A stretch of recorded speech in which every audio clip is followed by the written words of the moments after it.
laukinė gamta, įspūdingas greitis, pergalė arba nusivylimas.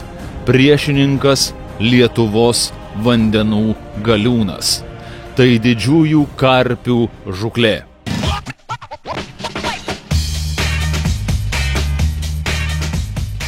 Lietuvos karpininkų asociacija pristato 2013 metų Lietuvos sportinės karpių žūklės čempionatą, kuriame varžysis geriausi šios srities žinovai. Dalyvauti kviečiami visi norintys. Nesvarbu, jei neturit tokio lygio varžybų patirties. Daug svarbiau noras ir ryžtas nugalėti.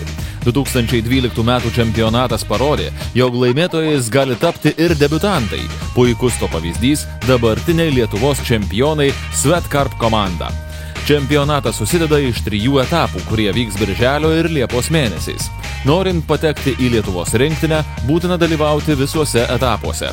Norintys išbandyti jėgas su stipriausiais, gali dalyvauti bet kuriame varžybų etape atskirai ir kovoti dėl etapo prizų, tačiau be teisės iškovoti Lietuvos čempionų titulą.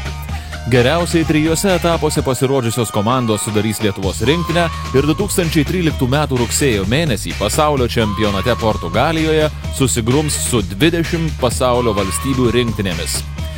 Karpinės žūklės varžybos reikalauja profesionalaus požiūrio į žūklę, stipraus fizinio pasirengimo, moralinio pasiruošimo ir žinoma sėkmės.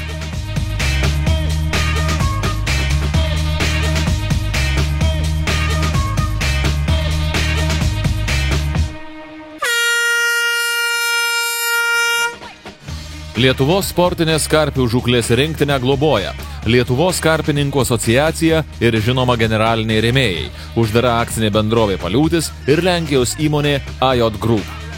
Išlaidos karpių žūklės varžybose didelės, tačiau dalį jų kompensuos rėmėjų Paliūčio baldai, Pros, Kaminarė, Akmenės cementas, Termoplast, Boiliholic, Grand Cargo, Finance Property, Fanatikai, Romada, Esmera, Žvejoklis, Deiruta, Pasgyti, Siprak.